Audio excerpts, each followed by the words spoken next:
Bonjour à tous, j'espère que vous allez bien. On se retrouve aujourd'hui pour une nouvelle vidéo et j'avais envie de faire une présentation d'un oracle qui est sorti il n'y a pas longtemps, qui a été publié aux éditions US Game Systems et j'ai l'impression qu'il est passé un peu sous les radars. Or, je le trouve vraiment très très joli, très doux. Dans une ambiance, moi je trouve personnellement très automnale, donc voilà, j'avais envie de le présenter sur ma chaîne. Donc c'est le Universal Folk Oracle de Anita Inverarity. Alors je ne connais pas du tout cette personne. Et donc en fait c'est un oracle de 44 cartes. Donc chacune des cartes représente une jeune femme voilà. Les mots-clés qui sont associés sont créés ont été pensés plutôt pour nous aider et nous faire travailler un petit peu sur la guérison, la connaissance de soi. Voilà, c'est vraiment ça, c'est la connaissance de soi, faire une sorte de travail intérieur et grandir en fait par rapport à ce travail intérieur et cette connaissance de soi. En tout cas, c'est ce que moi j'ai compris. Donc la boîte se présente comme ceci, on est sur une boîte cloche qui est très jolie, qui est illustrée. On a un guidebook qui est très sympa, qui est en couleur, qui reprend à chaque fois pour chacune des cartes les mots-clés principaux et donc ensuite on a forcément des détails complémentaires. Je vais regarder s'il y a, mais je crois pas, non, il n'y a pas de...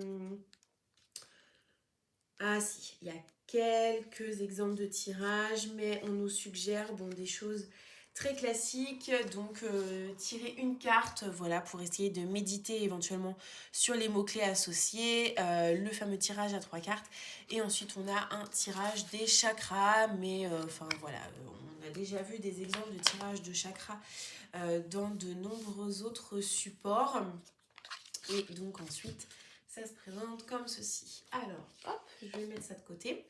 On a d'abord le dos des cartes que je trouve très très joli avec ce vert très très beau et donc on retrouve voilà un petit peu partout, hein, même sur la boîte, le guidebook, des éléments, des petits doodles, moi j'appelle ça des doodles un peu fleuris, des feuillages et tout, je trouve ça super joli.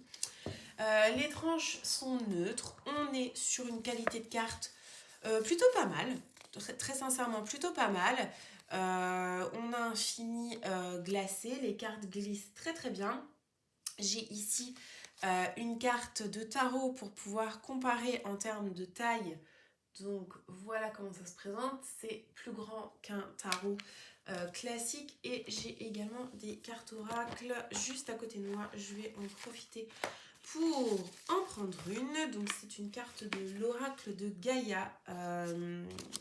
Voilà, si jamais ça vous intéresse de comparer la taille. Donc on est quand même sur des cartes oracle plus petites que celles des éditions Vega, parce que je crois, c'est ça, oui, c'est les éditions Vega, l'oracle de Gaïa et bien d'autres. Donc moi je trouve que c'est quand même plus sympa, enfin plus pratique parce que je peux prendre le jeu en main et feuilleter battre les cartes plutôt avec plus de facilité parce que j'ai des petites mains. Oh, je fais tout bouger. Donc on y va, c'est parti. Alors à chaque fois les cartes se présentent de la même façon. On a l'illustration sur la carte entière et on a juste une bordure dans le bas avec le mot-clé principal, le numéro de la carte pour aller se référer au guidebook et des mots-clés complémentaires. Donc c'est parti. On va faire défiler ensemble les cartes et comme vous pouvez le constater, on est vraiment sur un univers très particulier. J'ai vraiment eu le coup de cœur pour les illustrations de ce jeu et en fait l'illustratrice s'inspire du folklore universel, hein. C'est bien expliqué sur la boîte et le guidebook aussi que voilà, elle s'inspire d'un folklore universel. Elle a été piochée un petit peu dans les différentes mythologies, les différents contes et légendes pour pouvoir s'inspirer et réaliser ses illustrations. Mais voilà, encore une fois, je me répète, mais je trouve que c'est extrêmement beau. Il y a beaucoup de douceur qui se dégage, je trouve, de ces illustrations. Les jeunes femmes représentées, je trouve que parfois, c'est vraiment même peut-être des petites filles, un petit peu des jeunes filles. Et je trouve ça très doux, avec toujours beaucoup de nature, la faune, la flore, des paysages, beaucoup d'animaux, des fleurs. Enfin, vraiment, il est vraiment très très joli. Au niveau des couleurs, il y a quand même un spectre, je dirais, de colorimétrie euh, assez propre au jeu. On est sur des choses colorées, mais pour autant je trouve qu'on n'est pas sur des couleurs hyper vives. Et c'est pour ça que je vous dis en termes d'ambiance que ça me fait penser plutôt voilà, à un style, une ambiance d'automne-hiver, plutôt que quelque chose de très printanier. Souvent on a l'impression que les cartes, enfin les scènes en tout cas, sont représentées de nuit. On retrouve la lune aussi, hein, beaucoup présente sur différentes illustrations. Donc voilà, un petit peu ce qui se dégage, je trouve, et ce que je ressens quand je parcours ce deck. Hop.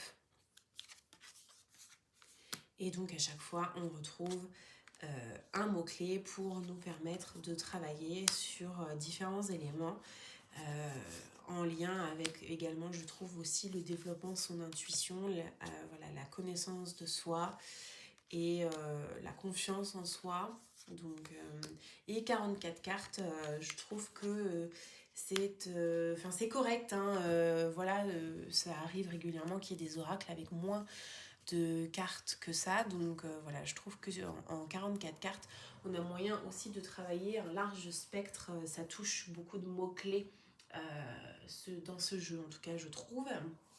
Écoutez, voilà, c'est fini, on a fait on a parcouru ensemble les cartes, j'espère que ça vous a plu. Si vraiment, comme moi, vous avez le coup de cœur pour le jeu, je vous mets bien entendu le lien dans la barre d'infos si vous souhaitez vous le procurer. Pour ma part, je l'ai acheté sur Amazon. J'ai plus le prix en tête, c'est pas marqué sur la boîte, mais souvent en plus c'est en dollars. Donc voilà, sur Amazon, les prix c'est un petit peu différent, donc j'ai plus ça en tête, mais c'était pas non plus un prix très excessif, hein. Je pense que ça devait peut-être tourner autour d'une vingtaine d'euros. Donc voilà, je vous mets tout ça juste en dessous pour que vous puissiez aller voir si vous le souhaitez. Et moi je vous dis à bientôt pour une prochaine vidéo.